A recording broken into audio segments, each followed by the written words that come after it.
I feel, for those of old enough to remember, I feel as I should have a red book and be saying, David Hopcroft, John Morgan, this is your life. But I never had any ambitions to be Eamon Andrews, really. Many ambitions, but not that one. But it's a huge joy and a privilege to have this opportunity to have a conversation with David. I've had many, many conversations with David since I first met him in 1978, and we'll come back to that. And they've all been extremely interesting and enjoyable, and most of them, if not all of them, have been sociological, even if they didn't start that way, because David has this wonderful way of turning everything into sociology and sociology into everything, which is just fantastic. Just as a starting point, David is, as I'm sure everybody that knows him knows, a really rather modest and self-effacing person. And to the extent that in our exchange of emails last week, when I asked him for a bit of CV information, really so I could get things in the right order, he sent me a little list of his areas of interest, as if I didn't know, as if most of the world doesn't know, in a way, that, David is one of the, if not the foremost experts on the sociology of the family and personal life, as well as having worked in many other areas. So I'm going to talk for a little bit about some things that are important to me, but mostly this is not about me. This is about David. I suppose at the risk of embarrassing him completely, I would say that I see David as a member of my family of choice. And I feel that for many reasons, not just because I've known him since 1978, although longevity of the relationship is part of that, but also because of your involvement with my extended network as well. For the sake of a bit of autobiography, David supervised my ex-husband's PhD. He supervised my sister's PhD. He certainly mentored me in my early years as a lecturer here at Manchester, and I hope we'll say more about that. My first encounter with David, not in the embodied form, was this book. And this is the 1971 paperback edition of the 1970 book, which the University of Manchester Sociology Department, then quite a new department, produced under the leadership of the late Professor Peter Worsley. This was the book that was one of three books, the other two being C. Rack Mill's Sociological Imagination and Peter Berger's Invitation to Sociology, that were on my pre-degree reading list the summer before I became a sociology student in 1971, and being very excited about being about to become a sociology student, I did read the book that summer, and although and was very intrigued by this D.H.J. Morgan on the front cover. Didn't know, it doesn't actually say who wrote which bits in the book really, but I know that part 2 was David's responsibility, and I'm sure many other bits as well. But as somebody coming to sociology at that time, in the early 70s, and beginning to think about, how to reflect on my everyday life, the writing in that book about the family and sex roles as they were called then, etc., was very influential to my proto-feminist sociological self. So, thank you, David, for beginning my shaping as a sociologist. But what about you? How did you get from Hatch End to the Humber? How did you get to the University of Hull and gradually into sociology? I think, like many of these things, it's sort of series of accidents. It was an accident, I think, to start with, that I actually went to university at all. I think I was originally planning to join the civil service at some sort of level, and I was at the particular school I was at, there was a particular sort of series of courses for people who were intending to enter the civil service. And it was only at some stage a very influential teacher of English sort of took me to one side and said, "Why aren't you going to university?" It was arose out of that conversation that I decided to go to Hull University to study economics, because I was then in the sixth form, so studying economics, English and history. There would have been no sociology back then. Very little. There was very little. In your sixth form. Yeah. Mm. So I arrive at Hull, and you have to sort of sign up for a special subject. So you all do the basics of economic theory courses and all that sort of stuff.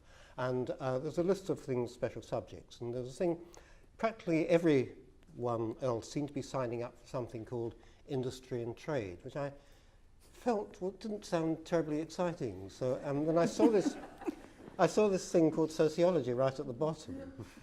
And I said, well, that sounds interesting. It's referred to things like sort of family and class and all that sort of thing. I'll give that a whirl. I then went to have a talk to Peter Worsley, who was, I think, in a Nissen hut at that time and on the campus at Keele University, and I interrupted at a time when he was shaving, for some reason which I didn't quite understand. And he said, "Excuse me, I'm bleeding to death." Was this some kind of sociological experiment? I think it probably was. I think it was, yeah. But anyway, and so he said yes, delighted, because in fact there were only two people teaching sociology, Peter Worsley and another person I found very influential, Gordon Horrobin. And not many more students, actually, about half a dozen students. Before me, I think a year or so, a couple of years before me, there was a young man called Anthony Giddens, who some of you may have heard of. Except we're not talking about him anymore. No, right. Sociology was then a kind of sort of special subject, and I was supposed to be doing economics and learning about why demand curves slope downwards from left to right, and all about indifference curves and all that thing.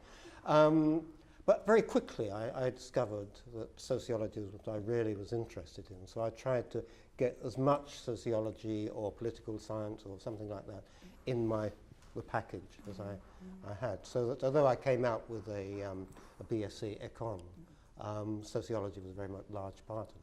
And then you went on to do a master's degree in sociology? Yes, I continued to do a master's. You can only do a master's by thesis at that time at Hull, where I wrote a thesis on the social and educational backgrounds of Anglican bishops over a 100-year period. This was at a time, the kind of time of the early New Left and so on, which everybody was sort of plotting the social and educational backgrounds of various other people. There's a chap called Chris Otley who was doing army officers, Theo Nichols was doing managers, and so I think we all had this idea that once the last sort of social connection had been mapped, then capitalism would crumble. But it didn't quite work out. And like it was a time Yeah. when, yes, as you say, people focused on social elites, and sociologists thought that actually analysing the powerful was really important, and we just don't do it sufficiently anymore, do we? Not as much as I think we ought to do. No. Tell us a little bit more about the bishops, because you went on to do more work on bishops, didn't you? No, this was just it. This was it. In fact, my master, because nobody told me when to stop, my master's thesis actually was longer than my PhD. Maybe that's what's confusing. That's what's confusing. Yeah. It's not surprising. I mean, the results, in some sense, it's not terribly surprising that they came from a somewhat restricted background in terms of social class and educational.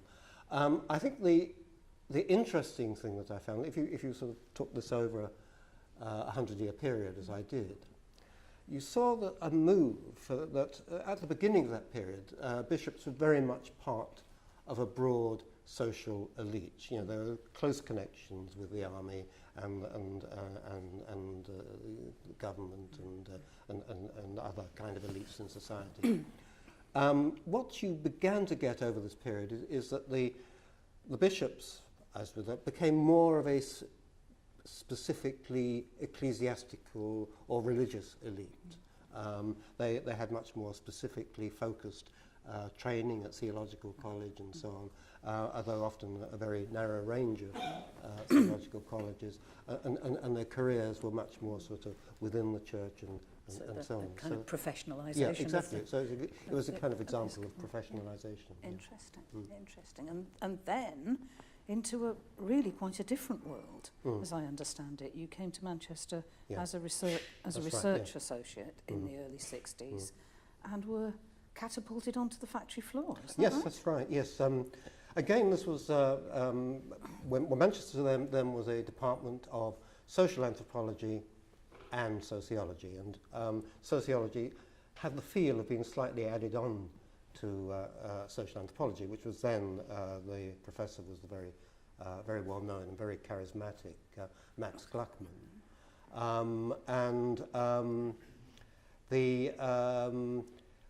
the reason why I came was again another of these kind of accidental things. That a couple of years prior to my arrival, the American sociologist George Homans had come and been attached to the department for a year or so. And he said, well, why don't you use your anthropological techniques to look at life in contemporary Britain? So this was taken up, and there were three of us employed on studying a factory, an electrical instruments factory in Salford, and then there were also down the corridor people like Colin Lacey were studying schools and so on. So that was how that came about. So I ended up in a factory employing large numbers of women. So I was apart from the foreman, the person, and the cleaner. I was the only man on this particular shop floor. And I mean, you have written autobiographically I have written about that. About that, yes. And was that part of the route into the sociology of the family, thinking about women in the workplace? I think it probably was, insofar as in listening to the sort of conversations at the tea breaks and or when I was working on the bench and so on, you became aware of relationships outside in the community in Salford, and particularly much of the conversation revolved around family and children and how to make arrangements to get to work on time, etc., etc., etc. And so yes, I think that was I hadn't I think we had the title of the project was something grand like social control in 2 Salford factories or something. We actually only managed 1 factory, and there wasn't a great deal about social control. But you didn't have the ESRC on your back in those days. No, it was the not finishing the data collection. We finished the data collection, but it just didn't quite deliver what we'd promised, I suppose. And yes, so that was one of the things that led me to sort of think about the family. But then I forgot about it for a while, and I started teaching industrial sociology and sociology of religion. I mean, perhaps we come back to the family, absolutely, but perhaps just on that. I mean, as an aside, again, those of you that know David may find it hard to imagine him at a factory bench, and I kind of like to know much more about that, but we need to move on. I guess, given that we're celebrating 50 years of the Manchester department, perhaps a little bit more about the illustrious Professor Gluckman and the kind of context that you were coming into as a young academic at that point. Well, I think it's actually quite interesting, because I came to Manchester, calling myself as a sociologist. I'd obviously been aware through Peter Worsley of the social anthropological literature, and indeed when I sort of met Max Gluckman for the first time, he said, "Oh yes, I'm your intellectual grandfather. And this is because he taught Peter Worsley, and Peter Worsley taught me, and so on. And it was very much that kind of rhetoric of family very much pervaded the department at that time. There was that kind of seeing the department as a family or a rather patriarchal family. A rather patriarchal family, yes, it was. It was rather patriarchal. And I didn't see a sort of great deal of Max Lutman, but he was very much a sort of, you knew he was there, very much a presence. Is that story about him lying on the table in meetings true?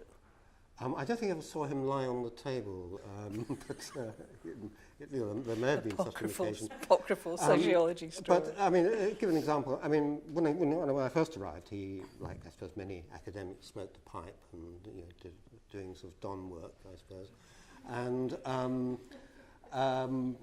And then he decided he was going to stop smoking. And so as a result, everybody else in the department had to stop smoking. And so that was, it gives you a sort of example of the character of, the patriarchal departments in those. I mean, I'm sure that in that kind of respect, it wasn't entirely unusual. Yeah. And were you at that point aware, very aware of the development of this relatively new and growing discipline? I mean, I know there were kind of strong tensions between sociology and anthropology in a maybe slightly later. And I mean, when I was at Manchester, there was still talk of the great bloodletting and such like, when the disciplines split and never darkened each other's doors again and such. Well, I think I think it's probably one can overstate that.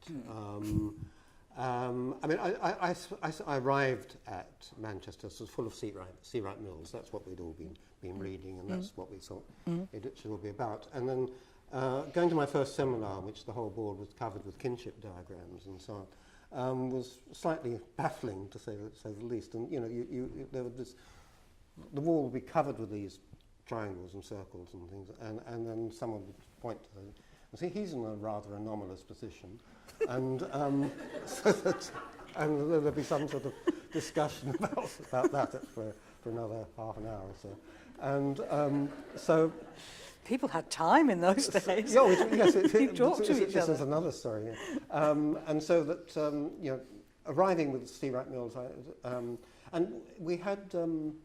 There was a group of us, including, I think, John Lee, who I think some of you might remember, and Valdo Pons and things. We had sort of clandestine discussions on Max Weber, would you believe? And we were not supposed to be known that we were doing it. That's right. Fantastic. Oh, dear.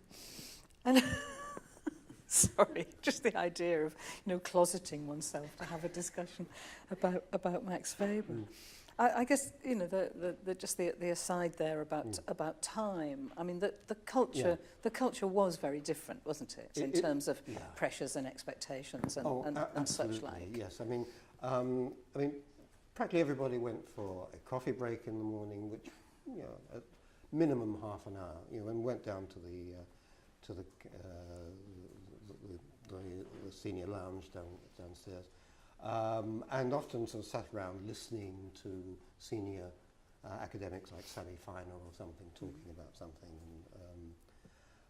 and then there'll be another half hour in the afternoon for tea, and the lunch was also reasonably extended as well. I see a sea of green faces out here. Envy is palpable. So there did seem to be a lot of time in which one didn't do a great deal.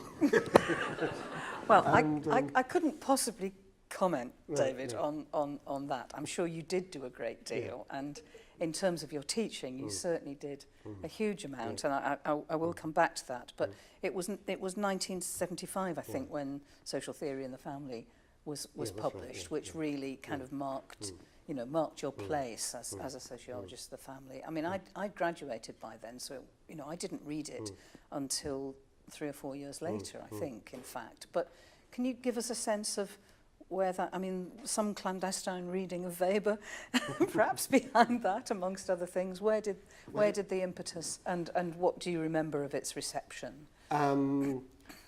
Well, the impetus, I mean, I think the early impetus was in that textbook, you know, when I sort of wrote the chapter on the family. Indeed.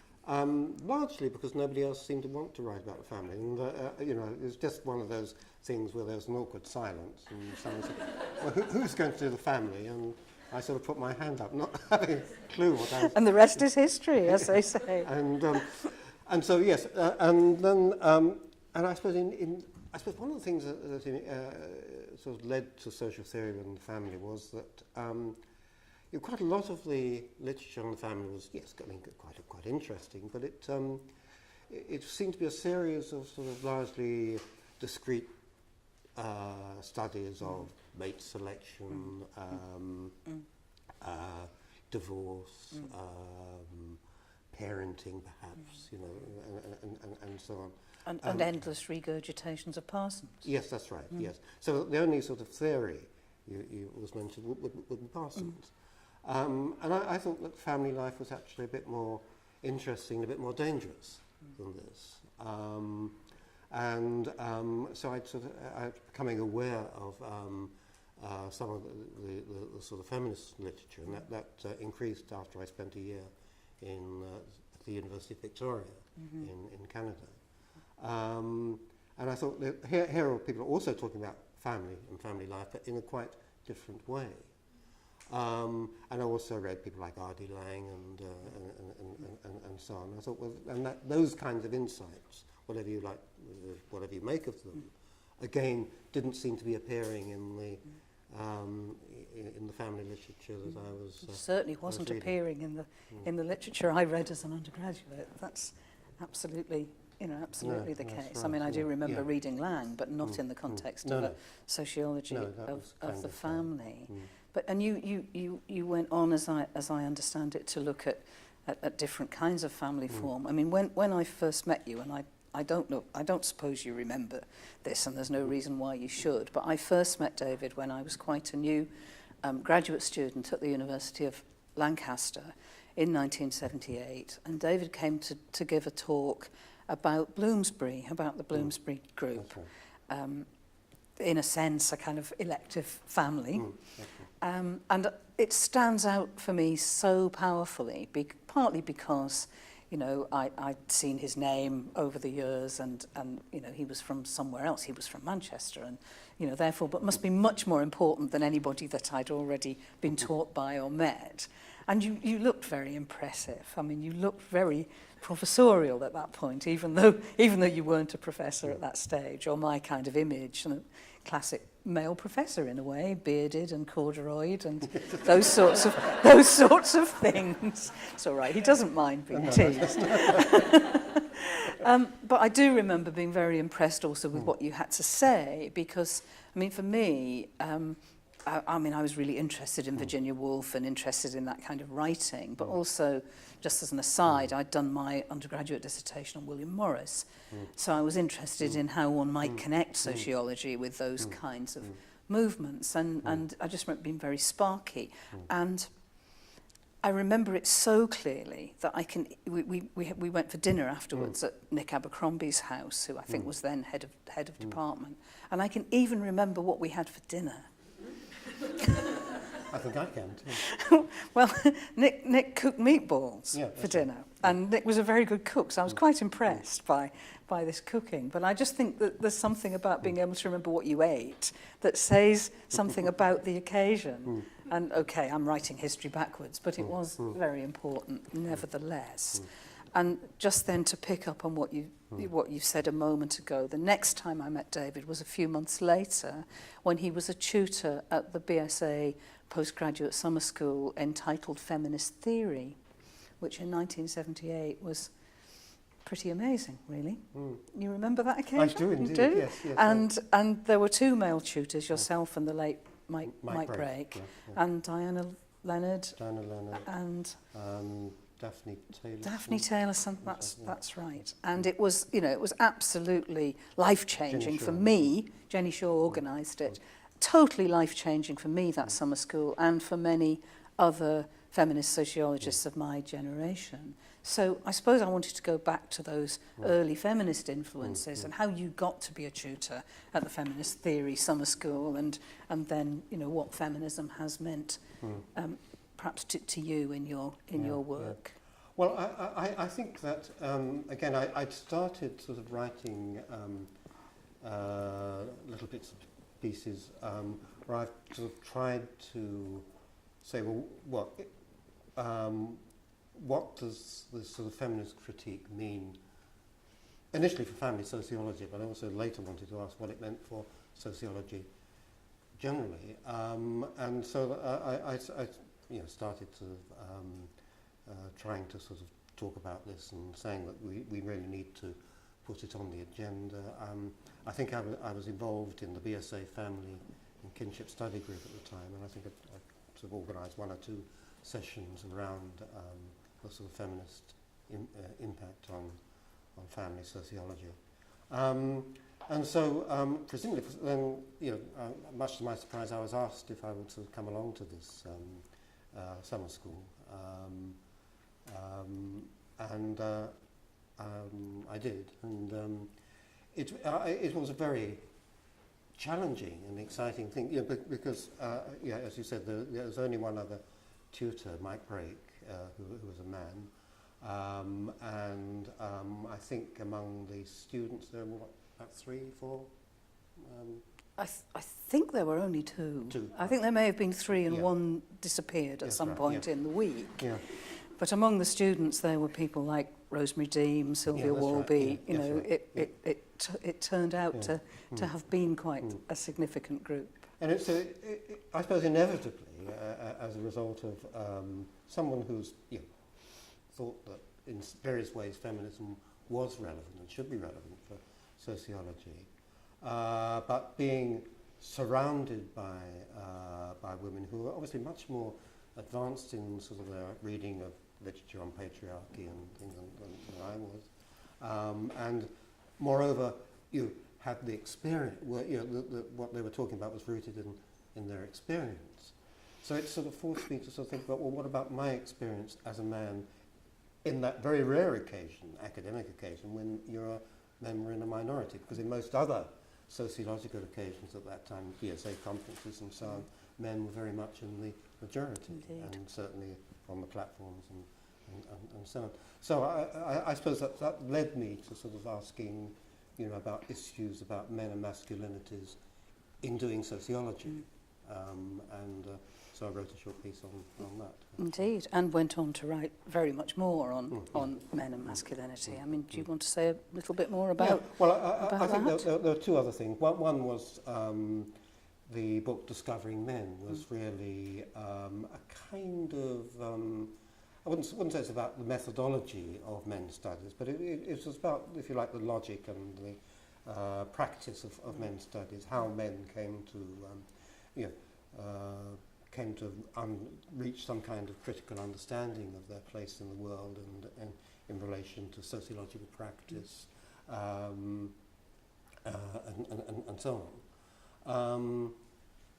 And so that was the main sort of theme of that particular book, was just if you accept that sociological practice is gendered, and that gender isn't just something you just sort of add on at the end, but it runs right through what you're talking about, whether it's family or sociological theory or class or whatever, then what are the implications of that? And also realising that gender isn't just women.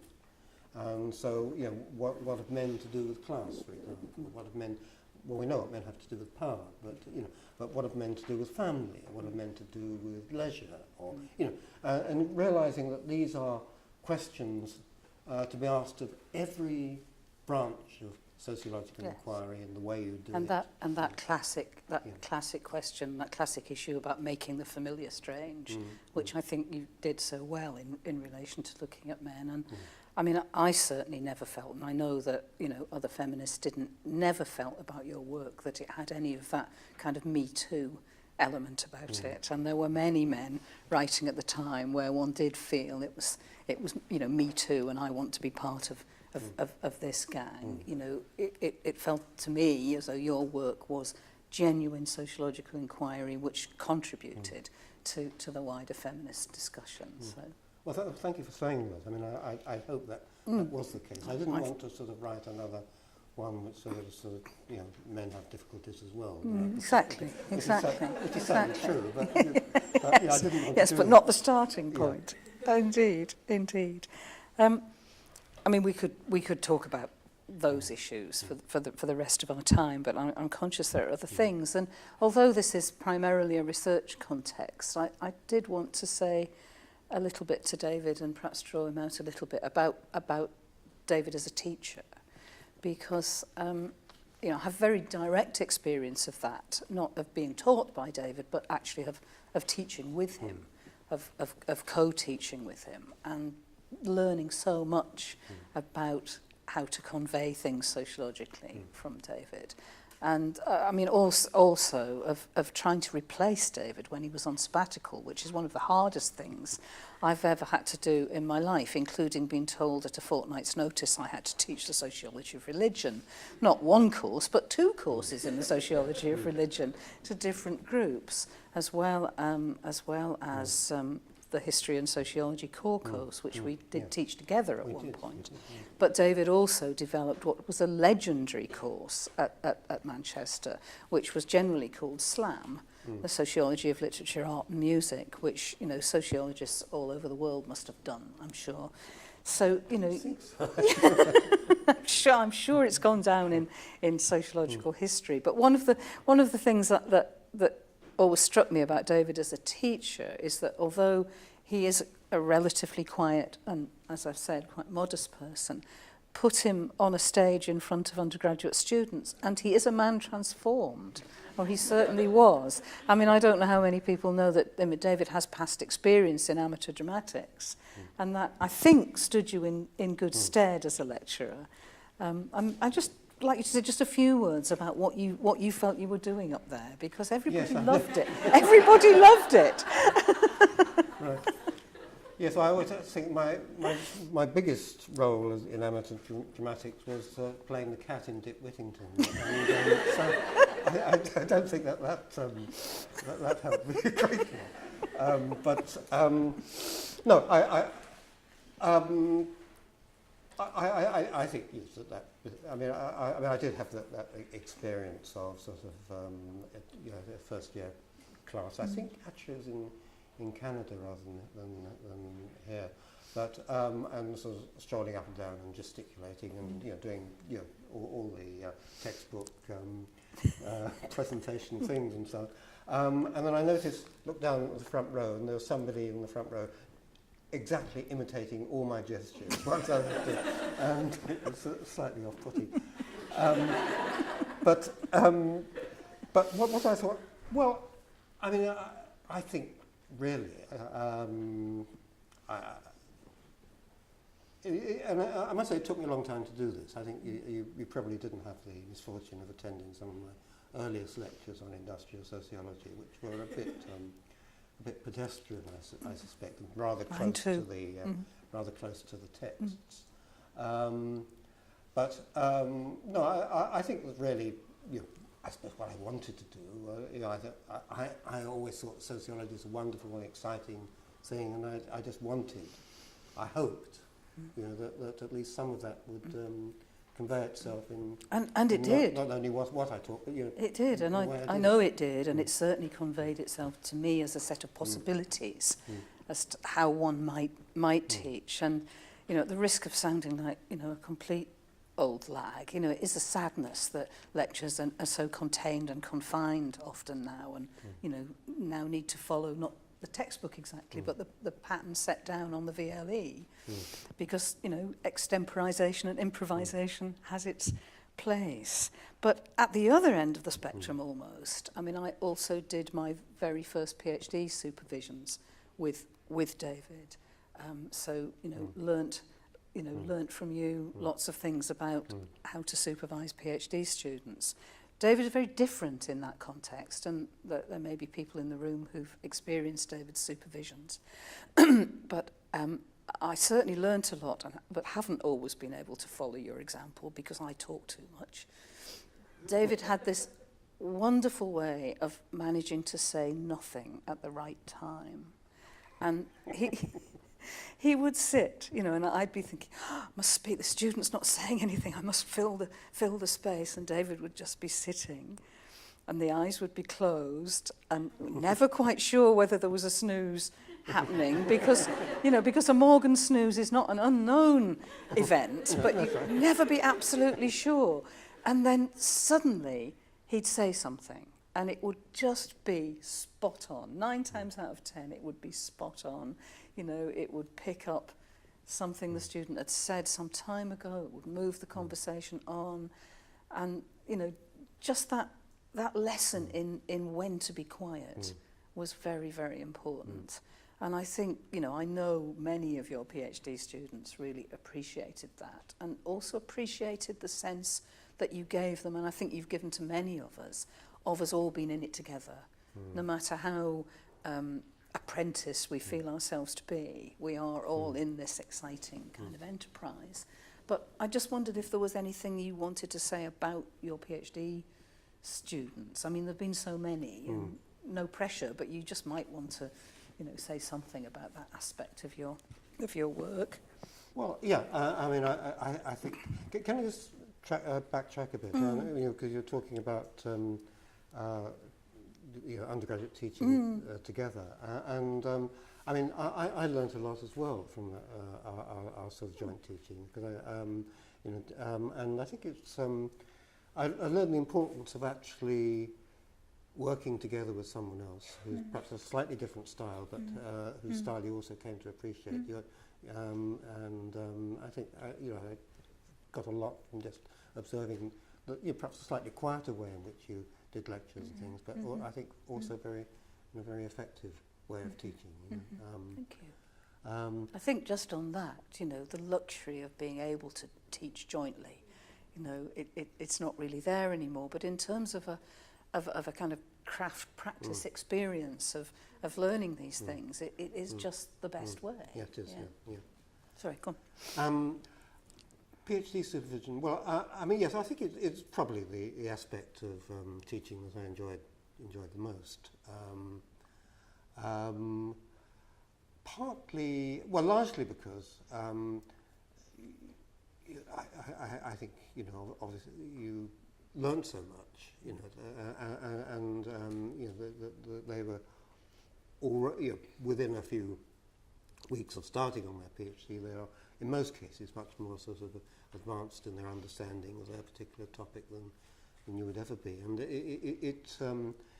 and it's also picking up again on that enthusiasm, that commitment to what they're doing, and so on. In the best cases, I mean, it doesn't always work out like that, but you know, that's true, I think, in most cases. And so it's you know, those kinds of conversations, those PhD conversations, were you know, when they worked, and I think more often they work than not.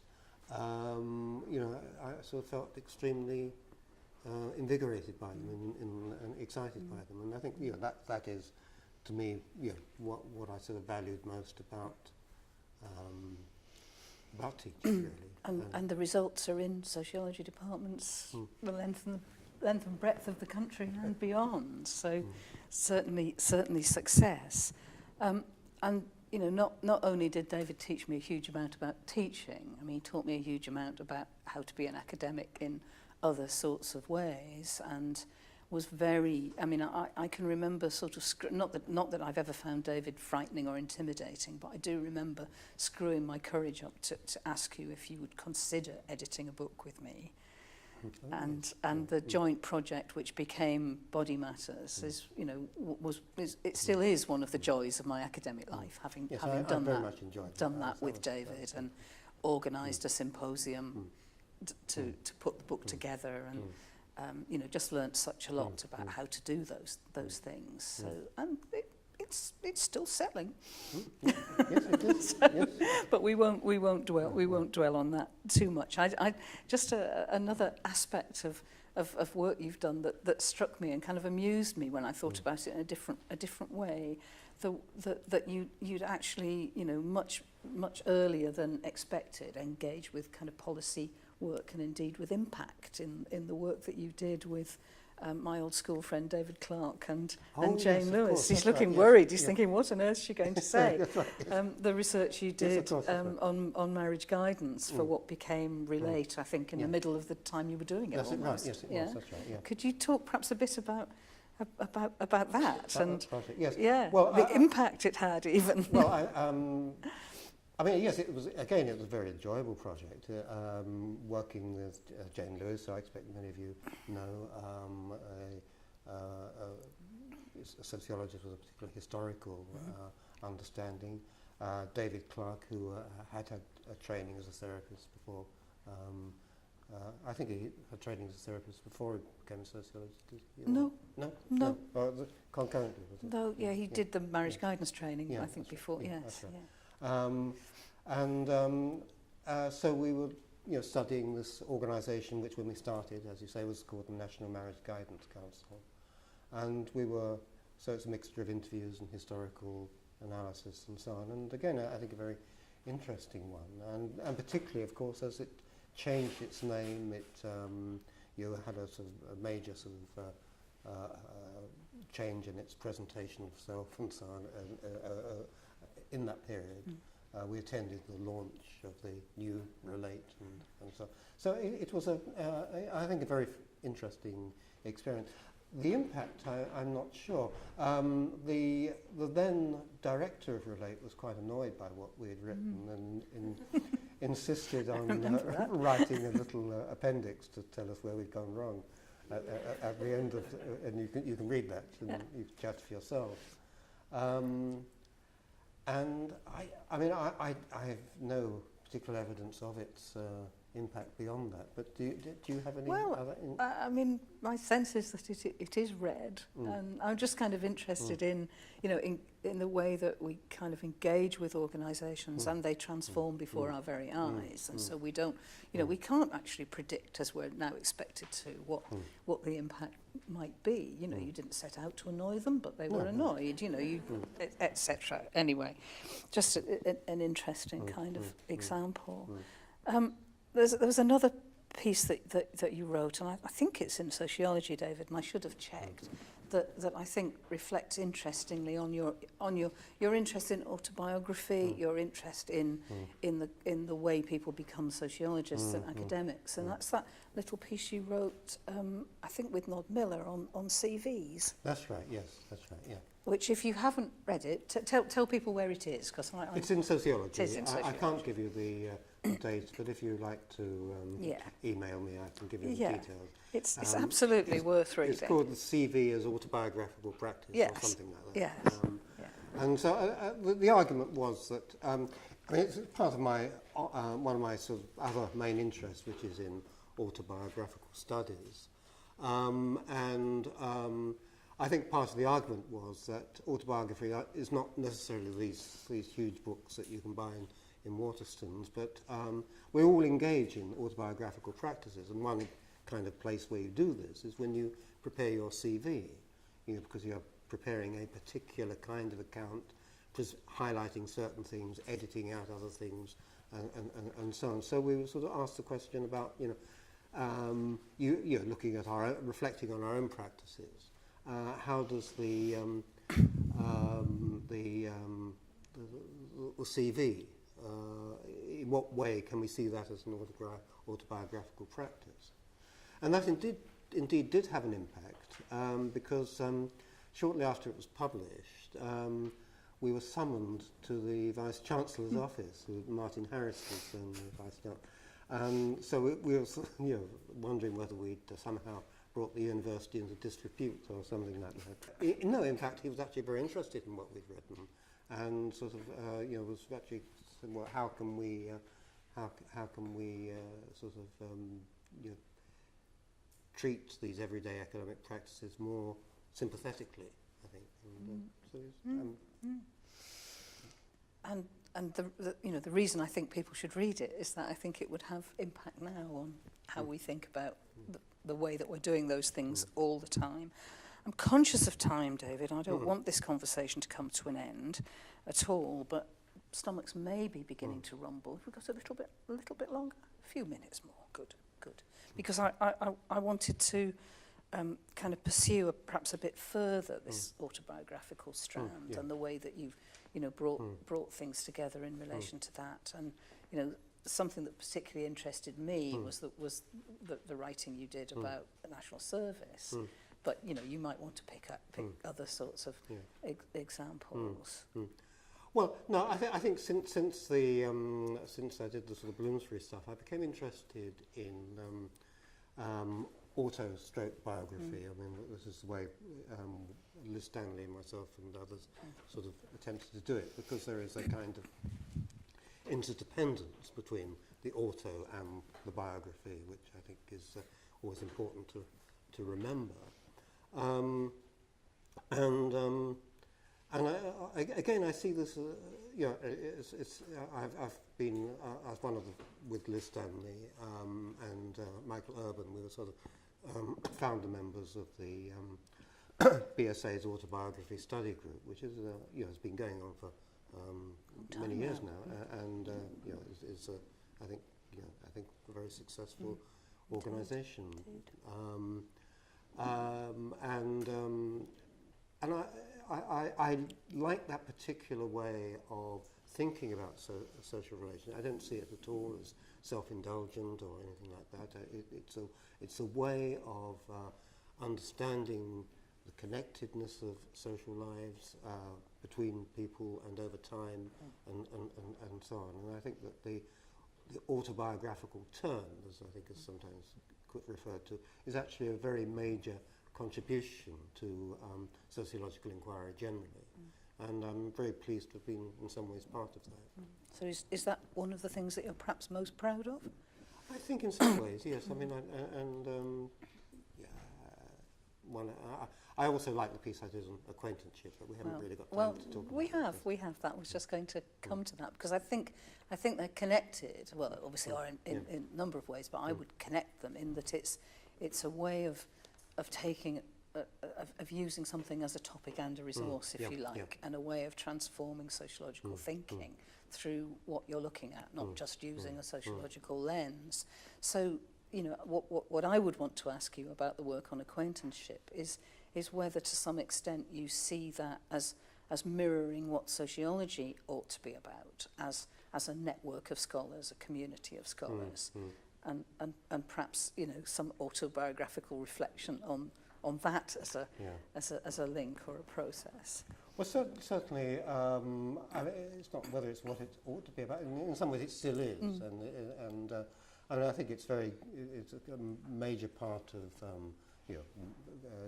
groups meetings like this, particularly the British Sociological Association, which to which I certainly I think we both owe a great deal in all sorts of different ways, and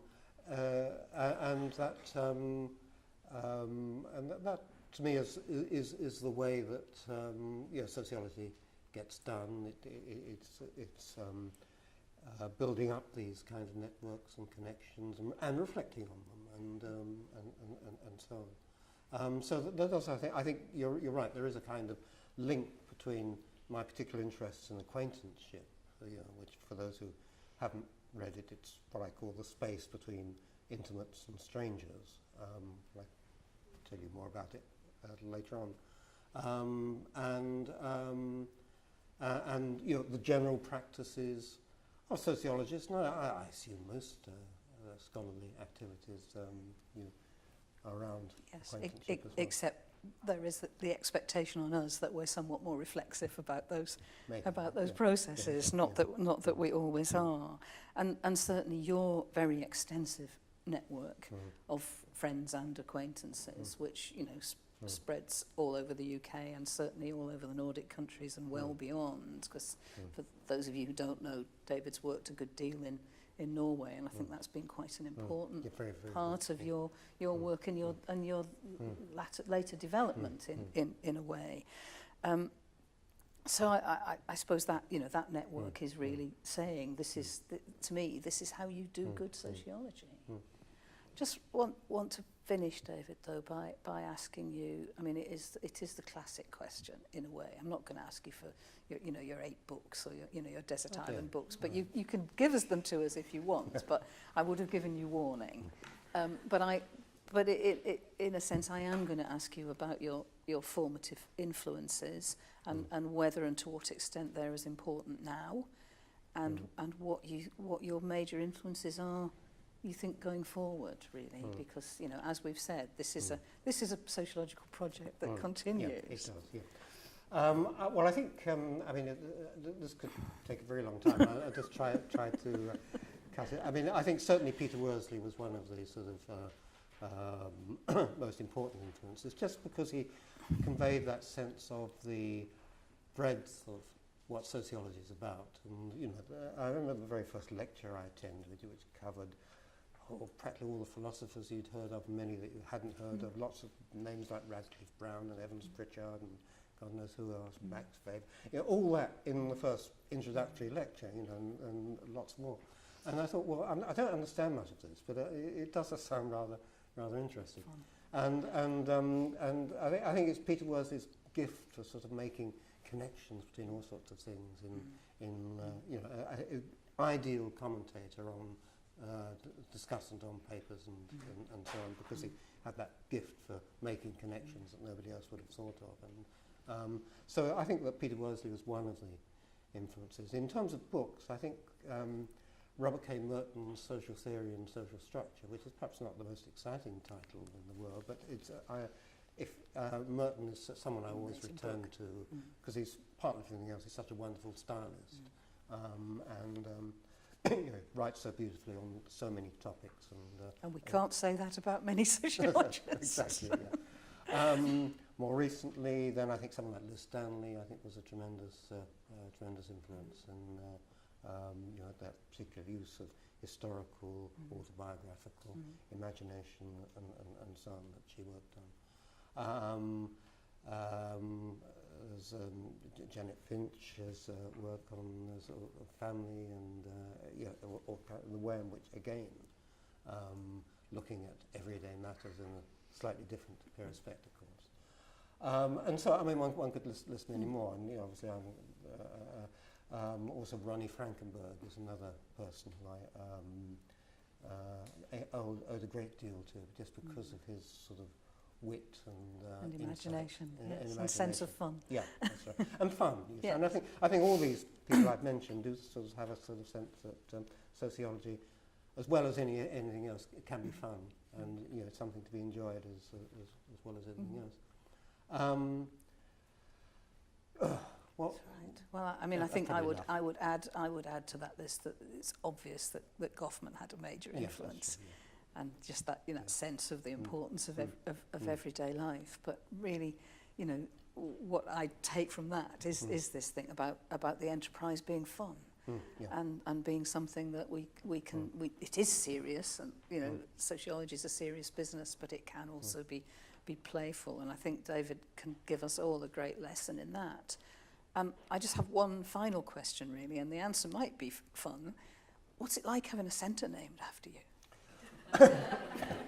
Well, I mean, as I've said to many people before, I mean, when Carol sort of first, she approached me at a BSA conference and said, I think you better sit down and have a cup of coffee, and then asked me if it'd be right to name the centre after me. And at first I thought, well, don't you have to be dead to... Pinching yourself. I said, does Carol know something that I didn't? And but having realised that, I was obviously deeply flattered, deeply touched by it. And it's still, when people say I'm going to something at the Morgan Centre, I say, well, which Morgan? Lewis Henry or For there are many Morgans. Lots of J.P. Morgan, but no. So there we are. The answer sounds like fun, and I hope continues to be so.